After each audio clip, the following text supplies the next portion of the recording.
You are listening to a True North Eager Beaver media podcast.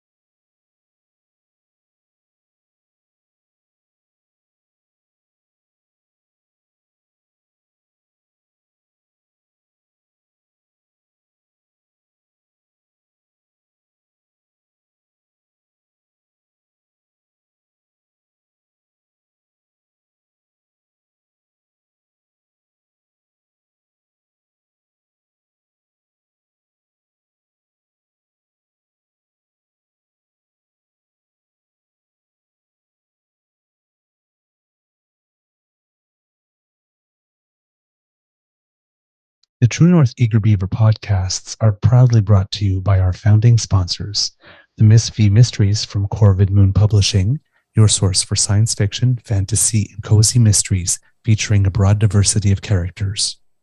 CanadianTarot.com, your uniquely Canadian online eclectic tarot community and forum, and The Peppermaster, hot pepper sauces made from fresh farm ingredients to thrill your taste buds and expand your mind.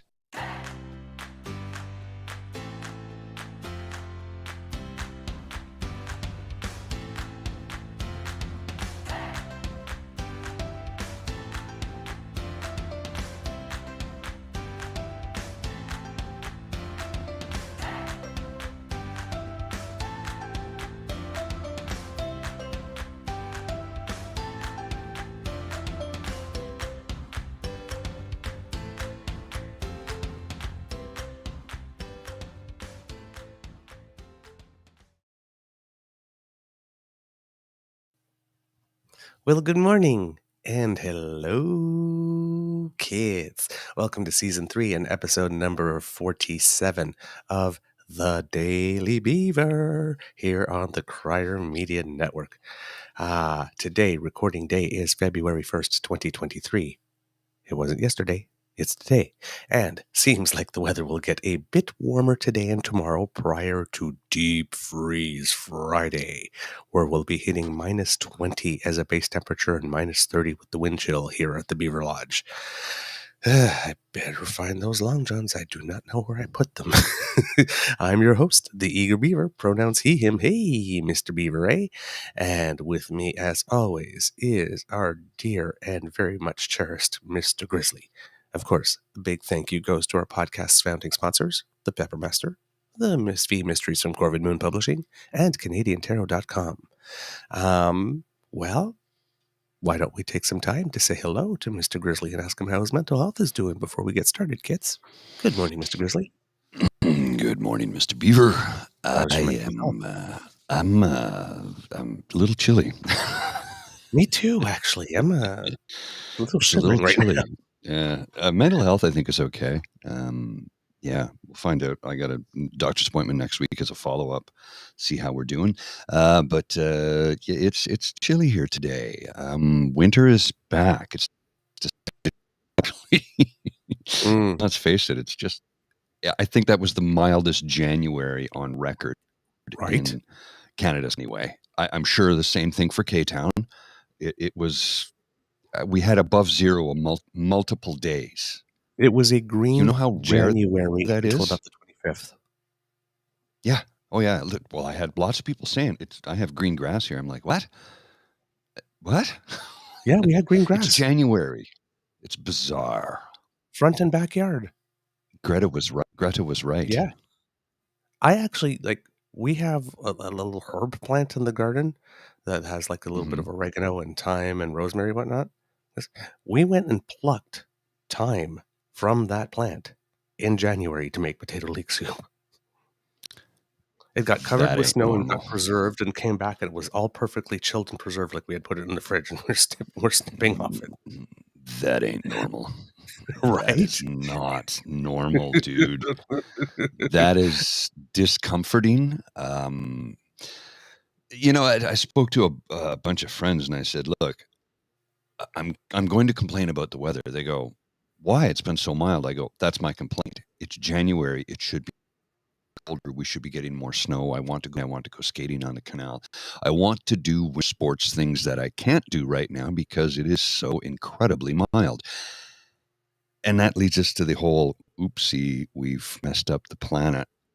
It's knocked off its axis or something because it's not what it should be right now. And they're like, yeah, everybody was in agreement. They're like, look, we like weather, but it is disconcerting. As we know that the ramifications, the bigger picture, it's not good.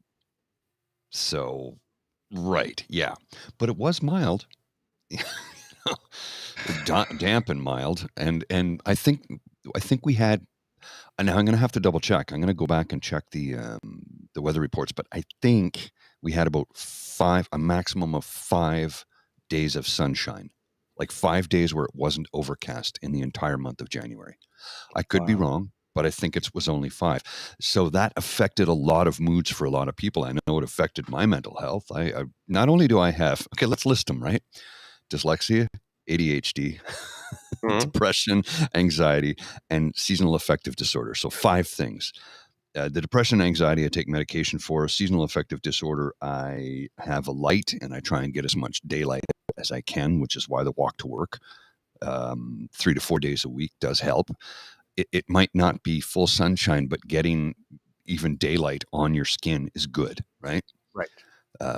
But yeah, it's just been a strange year thus far. So let's see where we can go from here, shall we, sir? Let's see, and let's hope it's somewhere good. Well, remember, Winnie the Pooh is on Mars. Winnie the Pooh on Mars. And all is right with the world again. Winnie the Pooh on Mars on mushrooms?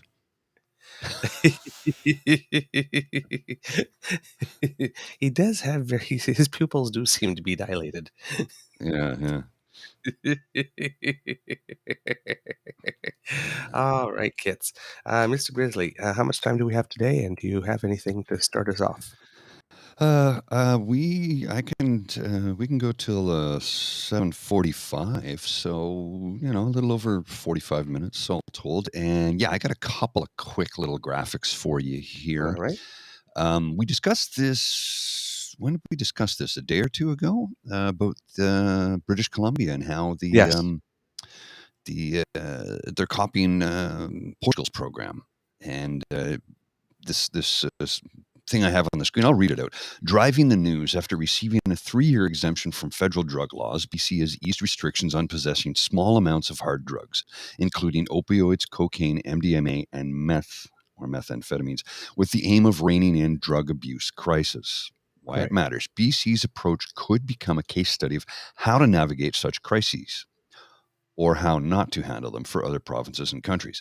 It may seem counterintuitive to decriminalize drugs during a drug crisis, but there is evidence that treating drug abuse as a public health issue can be effective. After Portugal decriminalized drugs in 2001, overdoses dropped off from about 1 a day to 1 every 17 days by 2021. Heroin addiction in particular fell too. But Portugal's program was tied to strong treatment efforts, which you and I have discussed. Is a very important aspect. It needs to be, you need to have the treatment efforts in there. More recent and less successful drug liberalization efforts in parts of California suggest that treatment is a critical component to turning around an addiction crisis. Well, no shit, Sherlock. What's next? To ensure that BC is doing more good than harm, it will publish quarterly updates around overdose numbers, addiction rates, and possession charges. Access to the new data is part of the reason why the feds gave the province the go-ahead in the first place. We did discuss this, and it is something that, the treatment component is paramount. Yes. Just decriminalizing on its own is not going to fix the problem. It's the first step in a marathon that we have to walk, because you don't run this marathon. It's the very first step. And there's many more to be taken, but getting addiction counseling in and treatment and recovery, getting people off of opioids or whatever they're addicted to, getting them clean and sober and getting them back into society as productive members is what we all want, and including the addict. Because once the addict becomes clean and sober, anybody addicted to drugs, once you're clean and sober, and I'm not speaking for personal experience, I'm speaking from anecdotal evidence and stories that I've read, reports that I've read. Once you get clean and sober, you want to rejoin society and become a productive member. Nobody wants to be strung out all the time. Right. You know, even the folks that don't want to, usually it's a mental health issue to not be a productive member of society. They don't want to be strung out all the time. Yeah. Nobody wants to be like that. No, there's no point. Let's do what civilized society does and take care of the folks who can't take care of themselves, so eventually they can take care of themselves and help others. Yep. That's what civilized societies do. Yes. BC's Chief Coroner, Elisa Lapointe, came out yesterday to say that British Columbia has experienced an average of 6 deaths every day, every week for 2 years. Wow. Yes. The vast majority of those dying are males, and 70% of those who died were aged 30 to 59.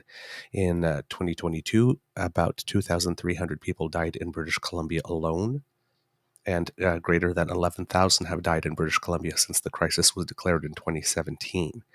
The opioid crisis in British Columbia is killing First Nations people at more than 5 times the rate of average British Columbians. Wow. Yes. Dr. Nell Wyman, the acting chief medical officer for the First Nations Health Authority, says reasons for that include the effects of intergenerational trauma due to colonialism, as expected. Of course. Residential schools, the legacy of which, as expected, the 60s scoop and ongoing child apprehensions, as expected, systemic racism, as expected, and, of course, lack of timely access to culturally safe mental health, substance use, and wellness services. Because sometimes it seems that between going to detox and actually getting a treatment bed, there's sometimes a 2 to 3 week gap where you have to try and remain clean, even though you don't have all the other supports that like housing first and all those other things that we've talked about. And that's when people slip through the cracks, right? Right. And as we mentioned on the last show, there's certain provinces in which if you have a criminal charge pending, you can't actually access the treatment center even if you want help. So if you committed a crime and you hit bottom, let's say at that moment, you realize you want help. Oh, so I'm sorry, now you have a criminal charge. We can't help you. So we're just going to throw you out. We're going to throw you away because your life means nothing to us. That's the message they're sending, whether they realize it or not. That's the message.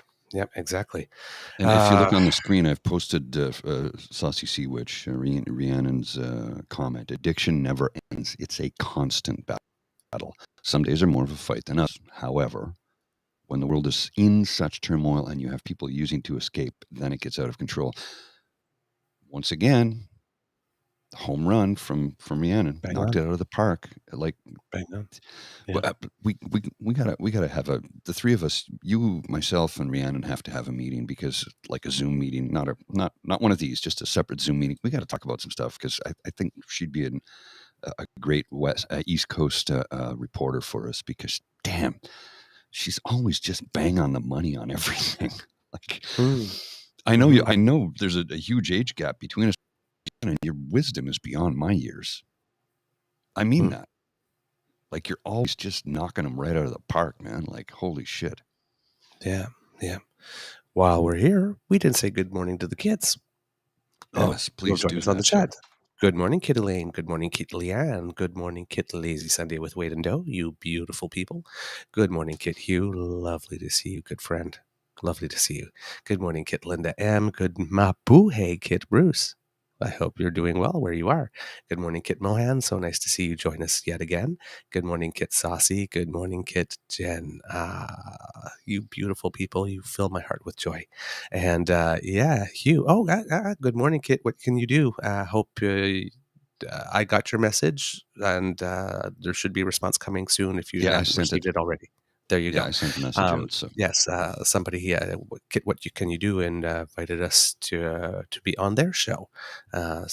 Yes, we're domination. World domination is coming. People will know about us. no domination, no domination. Oh, come on, Mr. Grizzly. It's time No. to take over the network. I don't want to For dominate $1 billion. anybody. Yeah. Hi, Lord Lord. Lord. I don't want to take over anything or dominate anyone. I just want to be everybody's friend, your pal, your Uncle Paul. When I shave this off in May or June, It'll I be won't your be younger Uncle brother, Paul. Paul. But right now it's Uncle Yeah, Paul. yeah. I'll look like I'm 12 years old, so I won't be Uncle Paul then. I'll just be Brother Paul or Cousin Paul or whatever you want to slap on there. Feel free. I was working on my Vin Diesel voice this morning. I live my life a quarter mile at a time. I got more work to do on it, but I'm getting there. He's got a little bit more depth with the grunge at the same time. I'll turn it into something sooner or later. Kit Elaine just said Douglas needs cookies. Like just send them right through that camera right there, and just, I'll be glad to take them. And yeah, I'll cookies are fuel. They're just coffee's fuel for me. Who needs food? Food's for people with money. I just need coffee and whiskey. Coffee is to Mr. Grizzly like cookies are to me. And if you understand that, you've all passed your SATs. So we have. When did we get SATs? Is that a new thing? I know MCAT, LSAT. You know, but SATs. Remember when you'd always like look at those things, and they'd have those little exercise something like with the colon is to something as colon something is to something. And one of them would be blank, and they'd give you like choices, and was to see how if you were able to compare. Oh, like they were water. The multiple guess CTBS testing, Canadian Test of Basic Skills. Those things, the multiple guess. It's almost never C. I had the true story. Back in the, I was in the 9th grade, and a buddy of mine who was a 9th grade, and for his math exam, he decided he would take 4 hits of acid, which was a terrible idea. And he wrote his name for every single answer on the math final. He got 0%. Oh, man. The answer was just his name. Kids. Like, dude, what were you thinking? Don't do meth, do math. Be high on math. That's right. I said math, Matthew, math, high on math. High math, not meth. Now he works in film production, doing special effects and blowing shit up. I kid you not. He turned out okay after all the drugs he did. Go figure. Go figure. And Kit Hugh, congratulations to your lad. 97% on that business exam. Hey. Holy crap. That's some good Well stuff. done, sir. Good stuff. Yes. And Kit Elaine, I hope your appointment goes very well today. More health stuff for you, Kits.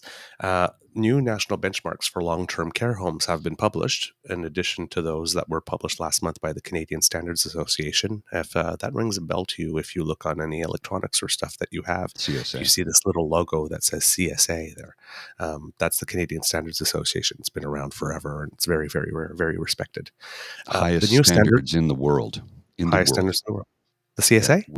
Yeah, we set the bar for everybody else.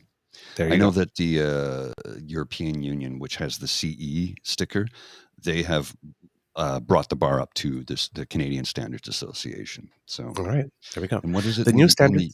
The U.S. has one, but I can't remember what it is. It's EA or I've never have one as well. I can't remember. Anyway, go ahead. Sorry. Go ahead. No worries.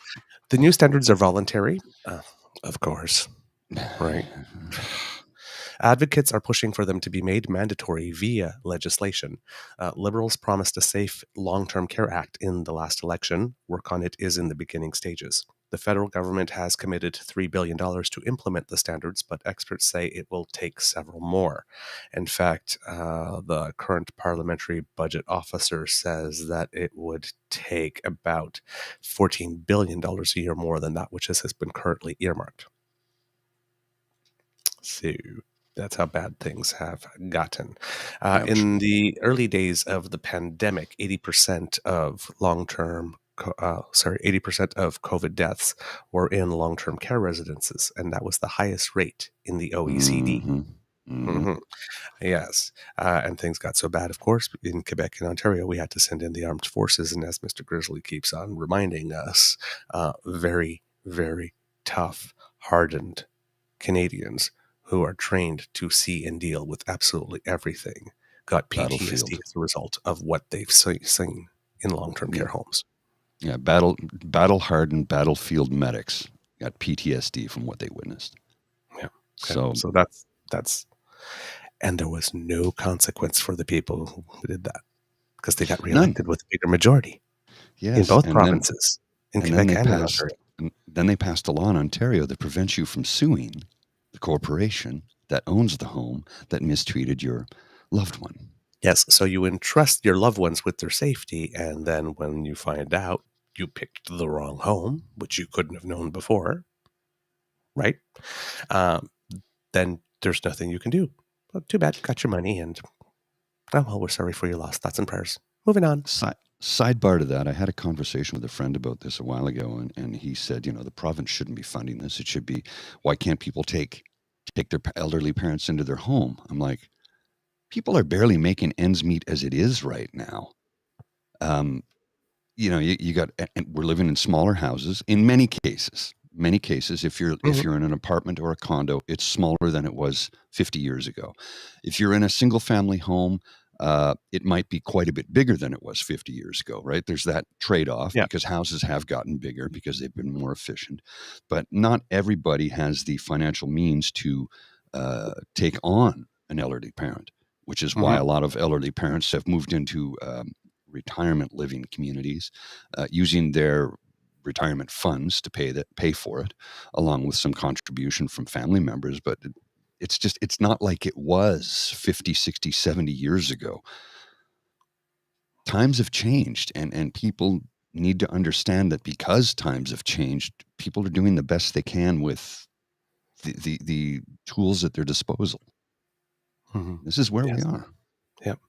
Now, the standards touch on many areas such as infection prevention and control, preventing falls, because that's often the first thing that leads to the first domino in a series of things that happen afterwards. Flexible visitor policies, because COVID kind of revealed those were a little necessary. How to build new homes and retrofit older ones. And hours of care dedicated, and emergency planning. The federal government commissioned the standards, but implementing them or not is up to the provinces. And Ontario seems to, was ground zero. The current minister of long-term care, Paul Calandra, Mr. Pizza Boy, if you remember him from his federal days, where he completely deflected on questions by talking about his parents' pizza place, who replaced Dr. Merrily selling them down the river Fullerton, who still is in cabinet. She's responsible for children now. Great. Yeah. So she's going to get him at both ends, coming in and exiting. And we haven't heard a word from her since the election once. She's not been in the media once. So she's doing a lot for the kids. Yeah. But Paul Calandra basically indicated that Ontario was going to back away from those, stating, and I kid you not, this is the quote. I kid you not. I have no interest in watering down what Ontario is already doing. I'm going to take a look at the federal standards. I suspect Ontario will still have the highest standards. Almost 1/3 of all long-term care deaths in Canada have taken place in Ontario. I would not say that those are the highest standards. Okay. And these are standards that have been put together by a panel of people and organizations who have Mhm. experience in long-term care. And you are actually coming out and trying to pre-frame all discussion of this as being the federal standards are seeking to water down Ontario's already highest standards. Doug Ford's little red plastic shovel is doing a lot of fucking work. Excuse my language. It's okay, dude. When you get PO'd, feel the rage. You're allowed to. Every now and then I rage. I'm trying It not is to. coming up through the floor and going right through my freaking body. Well, Right. since my But like there's already like you know what? Yeah, the federal government wants to do that, but we'll go our own. We've got our own plan. We've got our own. That's bad enough. Yes. But oh yeah, well no, we're not gonna like water down our standards to meet the federal new ones. Mhm. Look, how many times have you heard human capital, right? They've stated we need more human capital, which means they see us as cattle. We are serfs in a feudal system designed to uh, be basically bank accounts that they can siphon money out of. They don't fucking care. Yep. We got comments from the kids here that are just yeah. Yep. We've got Kit Elaine saying my youngest daughter is with me for life. She's on the spectrum and not able to be alone. Kit Hugh says, seeing what these clowns have done to my dad and his bride fills me with violent rage. Kit Linda M. Having standards means nothing if the homes are not held accountable for meeting them. Kit Saucy. The nuclear family construct has been driven in to the point that it means excluding older family members. We are a society designed on selfishness, and that will be our doom if we don't change. And Saucy, every time I see one of these questions on the web that turns around like what's like society's greatest problem or what will be the downfall, I always say selfishness. Greed kills. Yep. Greed kills. I am right there. Kit Leanne, my friend is a maintenance manager for a retirement home. They are currently at 19 elders and in lockdown with COVID.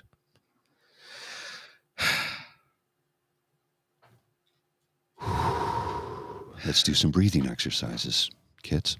They asked us, as I keep on saying, and I wish I had like church sermon music going on here. It's like, we are not learning to live with COVID. More people have died from COVID in Canada in 2022 than in 2020 and 2021. We are not learning to live with COVID.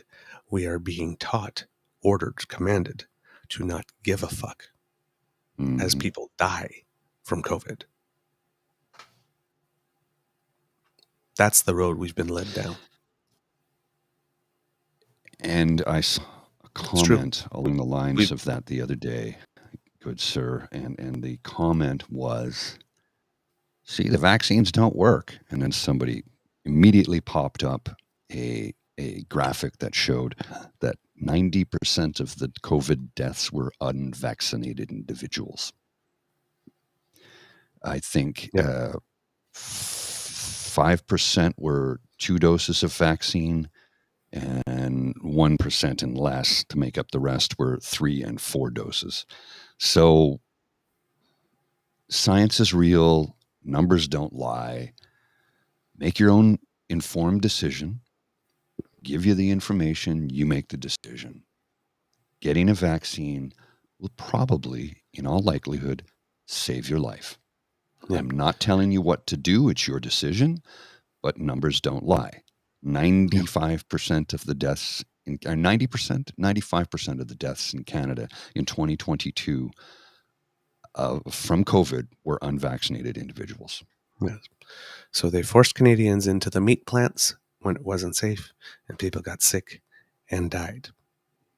We warehoused our seniors in long-term care homes and then did not give them the adequate protection for what can happen in a long-term care home. And it's not like we did not know that this can happen in long-term care homes because we have policies for flu and any other communicable diseases. This isn't new. Care homes get shut down. This is not new. They just decided not to do it.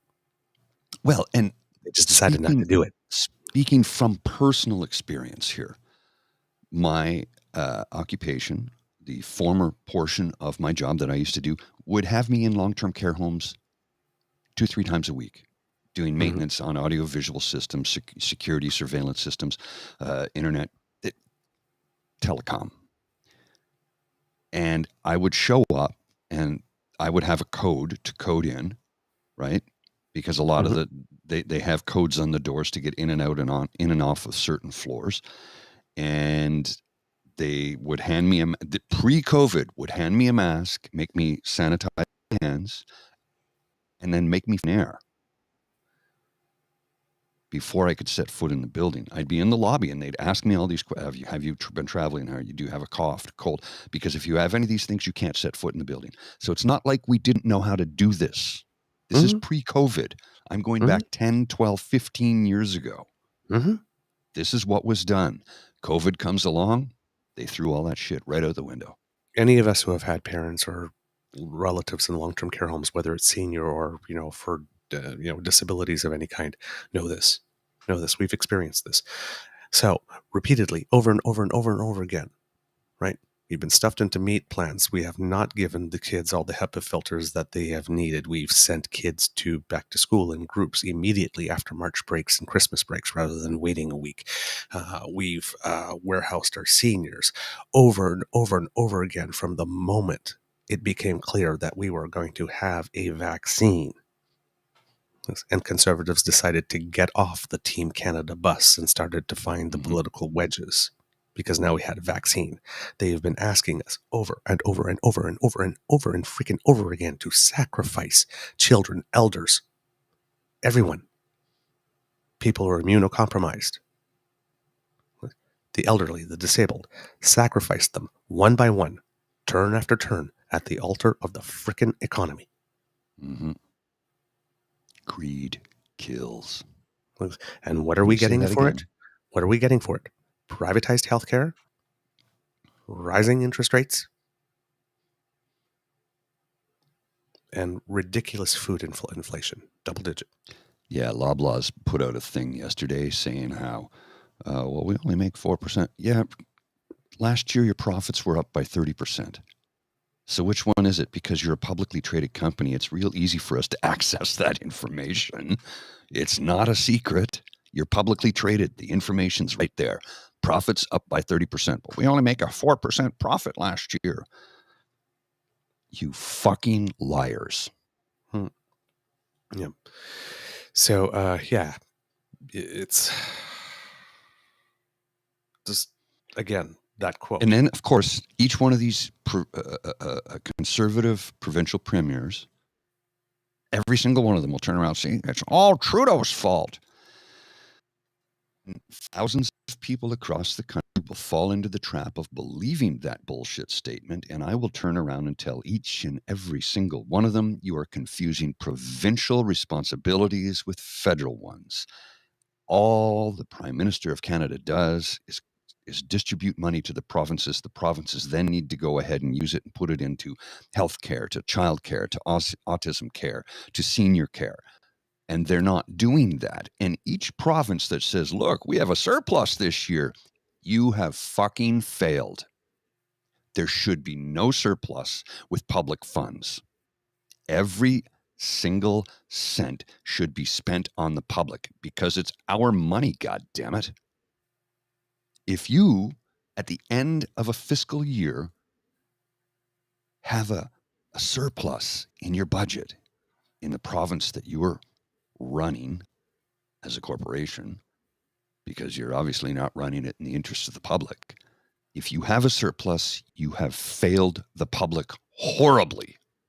That money is meant to be spent on the public. Yeah. Period. So we go back to that quote from Paula Calandra. I have no interest in watering down what Ontario is already doing. He doesn't care. Doesn't care. GFY, my friend, GFY. Yep. Advocates insist on standard-based accreditation legislation.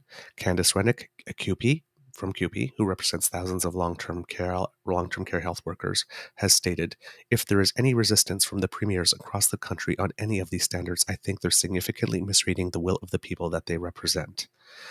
Federal Health Minister Jean-Yves Duclos stated, we are looking forward to sign agreements and see how they can use those dollars to further meet these new standards. But again, that initial commitment is just $3 billion, and the parliamentary budget officer says that $14 billion above and beyond that would be required. Mm. All right, Kits. We have a show, I guess, Mr. Grizzly, because we need to wrap up. Yes, sir. I don't think we had a focus a topic, but I think we both got pretty passionate and emotional about it today. And Well, it was regrettably, pardon? The topic was health. Health. Yes, you are correct. Yeah, the topic was health right off the hop. I just the gears are really turning up in here right, and I wish we had more time. I wish we had more time. Sometimes, life just doesn't allow us to have the time we need when we want it. But that's how it goes some days. I have to get into the office to get to the day job so I can earn enough money so we can continue to do this.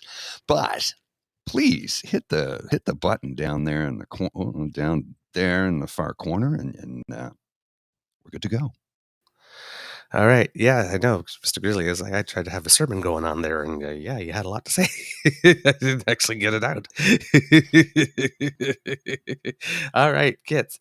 That's the end of this episode. My script, for some reason, is spread over 2 screens. There we go. We hope that you enjoyed it because we loved making it for you. And the reason for which my rate of speech has slowed down is because I'm looking to scroll to the end and looking to buy time.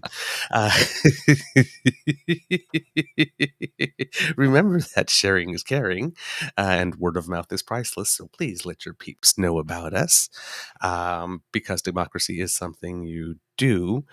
I don't have anything today, to be totally honest, Kits, but if you, like the members of QP and like many of the Kits here on the chat today, believe that your provincial governments should be establishing those standards, why not write a letter to your MPP? Please do. Or your MLA. Or your MLA, telling them that you want them to accept the federal long-term care resident standards. That would be a good idea. If I'd you love really to get like Dr. this, Viv on, if we could. Dr. Viv. I've asked her several times. Have you? Yeah. Okay. Yeah, haven't gotten a response, yes or no. Put the request through Dean, maybe, and maybe he can get her to come on the show because he talks to her all the time. So just a thought. Yeah. Please, sir. Yep. If you really like this podcast, you can find us on the Crier Media Network, as well as all Beaver Grizzly-friendly platforms. Stars and reviews are appreciated. What you can do says, preach, love it. Well, they'll tell you, Brother Kates. We love to hear from you.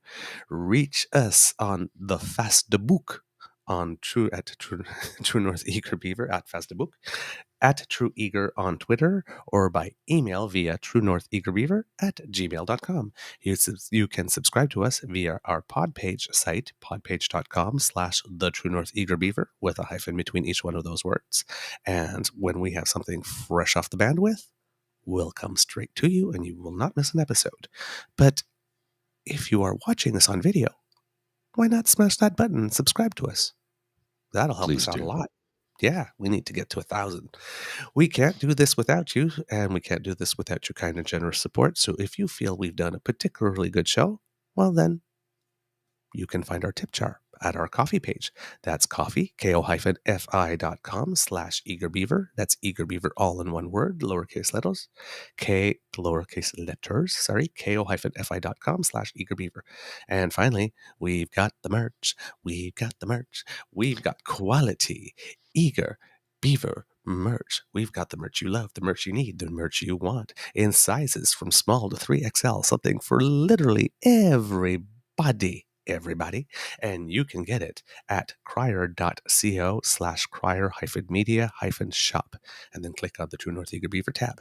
That's where you go to get yourself some fabulous today darling kitties.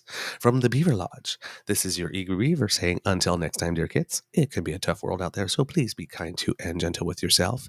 Thank you to all the kits who are wishing everybody a wonderful, happy hump day, or happy humping day if you happen to have romantic plans with someone you love. Just saying. Mr. Grizzly, words of wisdom. Bundle up, kits. It's going to be a cold one out there. It's currently minus 18 in Canada's capital, and we're expecting wind chills thanks to the polar vortex of minus 50 degrees Celsius, which is about minus 61 Fahrenheit for Let's go streaking! Oh, you want to talk shrinkage in that weather? We'll talk turtlage. That's called turtlage. It's like a pail of warm water to put my stuff in. Come on, I need a pail of warm water. That's what I need. Anyway, okay, so let's just roll the credits so I can get to work. The True North Eager Beaver podcast is an Eager Beaver Mr. Grizzly collaboration. Research, story, and guest curation and copy written by the Eager Beaver. Recording, production, editing, and additional research by Mr. Grizzly. Music courtesy of Ben Sound Royalty Free Music. Once again, thank you to our founding sponsors, the Peppermaster, the Miss Fee Mysteries from Corvid Moon Publishing and CanadianTarot.com. And thank you to Pete Jarvis for our artwork. We love it. Kits, we'll talk to you real soon. Bye. Take care. Somebody get this man a bucket of warm water. Warm water. I need a bucket of warm water. See ya. Hi, kits.